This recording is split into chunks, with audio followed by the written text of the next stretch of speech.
अच्छी अच्छी इखलाकी और सबक आमोज कहानियाँ सुनने के लिए स्टोरी वर्ड 863 को जरूर सब्सक्राइब करें। एक बूढ़ी औरत अपने बेटे बाबू के साथ झोंपड़ी में रहती थी।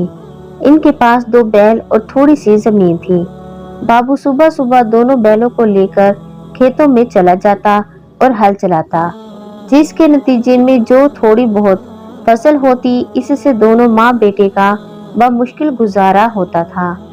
बाबू दिन भर खेतों में काम करके थक जाता और रात को बैलों के पास इसलिए सोता था कि कहीं इसके बैल को चोरी न कर ले। लेकिन चोर भी न जाने कब से इसके बैलों की ताक में थे। एक रात इन्हें मौका मिल ही गया और वो दोनों बैल चोरी करके ले गए।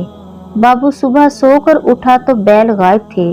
अब तो माँ बेटा दोनों बहुत परेशान हुए। उसी वक्त बाबू की नजर कदमों के निशान पर पड़ी।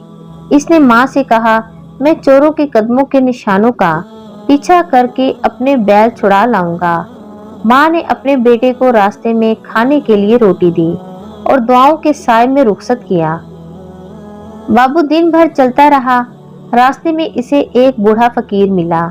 इसने बाबू से कहा कि मैं कई दिन से भूखा हूँ, मुझे रोटी दे दो। बाबू ने बूढ़े फकीर को अपनी रोटी में से थोड़ी सी रोटी दे दी। फकीर बहुत खुश हुआ। इसने बाबू को गूंद और माचिस देते हुए कहा, ये दोनों चीजें रख लो, तुम्हारे काम आएंगी। बाबू वो दोनों चीजें लेकर चल पड़ा। रास्ते में इसकी नजर 2 सांपों पर पड़ी जो रोटी के एक टुकड़े पर लड़ रहे थे।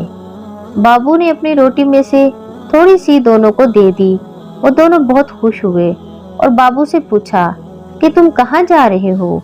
बाबू ने सारा वाकया बताया तो वो भी इसकी मदद के लिए साथ चल पड़े। चलते चलते बाबू ने देखा कि 2 बिच्छू आपस में लड़ रहे थे। बाबू को भी भूख लगी थी, मगर इसने बाकी रोटी खुद खाने की बजाय बिच्छुओं को डाल दी। वो दोनों बहुत खुश हुए और वो भी लड़के की मदद करने के लिए चल पड़े। वो सब चोरों के कदमों के निशानों का पीछा करते करते एक घर के पास पहुंच गए। उस वक्त तक रात बहुत हो चुकी थी। सांप अंदर जाकर भूसे पर बैठ गया और कहा कि जैसे ही चोर आग जलाने के लिए भूसा उठाएगा तो मैं उसको डंक मार दूंगा। बिच्छू जाकर माचिस पर बैठ गया और कहा कि जैसे ही चोर आग के लिए माचिस पकड़ेंगे, इसी दौरान गूंद पूरे बरामदे में फैल गया और कहा कि जैसे ही चोर बाहर निकलेंगे मैं इनसे चिपक जाऊंगा। तुम जाकर अपने बैल को खोलना और ले जाना। बाबू ने जैसे ही बैल खोले और निकलने लगा तो चोर जाग गए और रोशनी करने के लिए एक हाथ माचिस की तरफ बढ़ा दिया और दूसरा भूसे की तरफ, मगर वहां तो बिच्छू और सांप पहले ही तैयार बैठे थे।